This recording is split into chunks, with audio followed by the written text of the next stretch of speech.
तो gate 2022 mechanical set 2 में ये सवाल आया था, जरा इसको सुलझाना। Consider the definite integral 1 to 2 4x square plus 2x plus 6 dx. Let IE be the exact value of the integral. If the same integral is estimated using the Simpson's rule with 10 equal subinterval, the value is IS. तो एक तो exact value IE, दूसरा approx value IS using the Simpson's rule.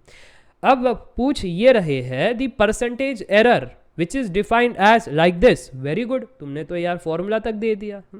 The value of E is what? A B C या D? Comment करके बताना क्या है उत्तर।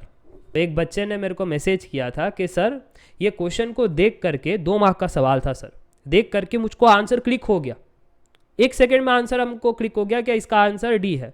But sir मेरे को यकीन नहीं हो रहा था कि 2 मार्क का सवाल मैंने 1 सेकंड में कैसे किया, इसलिए मैंने पहले सर जी एग्जैक्ट वैल्यू निकाला, फिर सर जी मैंने सिम्पसन्स रूल का इस्तेमाल किया। बाय डिफ़ॉल्ट ये 1/3 रूल होता है। 10 इंटरवल 10 पॉइंट सब निकाल करके वो सब फॉर्मूला लगा करके IS सर सॉल्व किया। उसके बाद इस फॉर्मूला में पुट करने के बाद रियलाइज़ हुआ कि आंसर अभी भी 0 है। तो मैंने कहा तो वो जो ट्रिक मैंने दिया था वो क्या एग्जाम में चेक करने को दिया था कि ये स्टैंडर्ड मेथड और ट्रिक दोनों यूज करो और चेक करो कि ट्रिक वर्क करता है कि नहीं। एग्जाम में आपको क्या वेरिफिकेशन मांगा गया था दोनों के बीच में।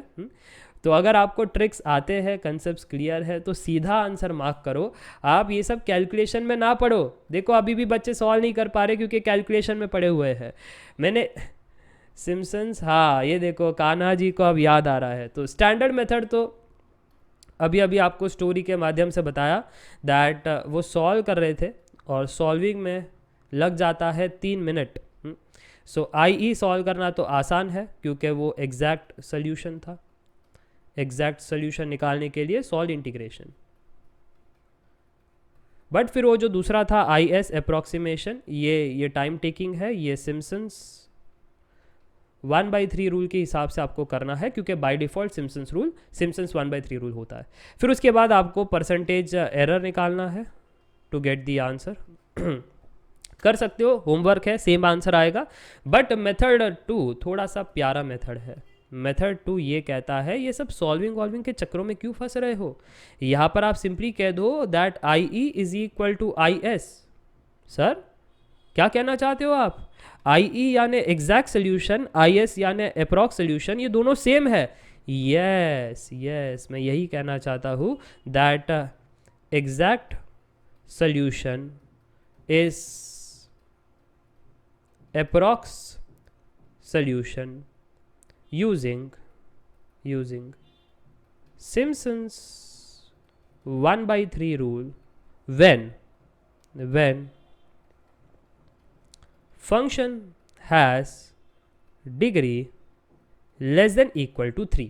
और जो हमारे फंक्शन में था, अगर आप फंक्शन को ध्यान से देखो तो ये एक पॉलिनोमियल है और ये पॉलिनोमियल सेकेंड डिग्री का, आप ये कह लो सेकेंड डिग्री का है, ठीक है। और अगर थर्ड डिग्री का भी होता ना तब भी हम कहते that exact value is equal to approx value. But sir अगर 4th डिग्री का होता, 5th डिग्री का होता, हाँ तो फिर बाद में एग्जैक्ट अप्रॉक्स सेम नहीं है।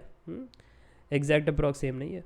तो सिर्फ और सिर्फ जब आपके पास एक पॉलिनोमियल, एक फंक्शन एक आ जाए जिसमें डिग्री 3 है या 2 है या 1 है या कांस्टेंट लाइन है, इन सभी केसेस में exact value is approx value when you find the approx value using the Simpson's 1/3 rule. समझ में आ गई बात? तो एक बार कमेंट करके बता दो यस। अब क्योंकि ये चीज़ हो रही है हमारे क्वेश्चन में, क्योंकि फंक्शन के पास डिग्री जो है वो 2 थी, इसलिए हम ये कहेंगे आपको चाहिए परसेंटेज एरर और उसका फॉर्मूला था IE minus IS divide by IE into 100। ये आपको पता भी होना चाहिए, हर बार ये दिया नहीं होगा।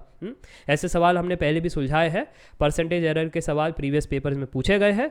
खैर यहाँ पर ये जो सब्ट्रैक्शन है, सब्ट्रैक्शन क्या होगा इनके बीच में, दोनों सेम वैल्यू है, सब्ट्रैक्ट करोगे तो 0 आ जाएगा, इसलिए आंसर है 0। Done and dusted. मज़ा आ गया, समझ में आ गया तो बोलो यस।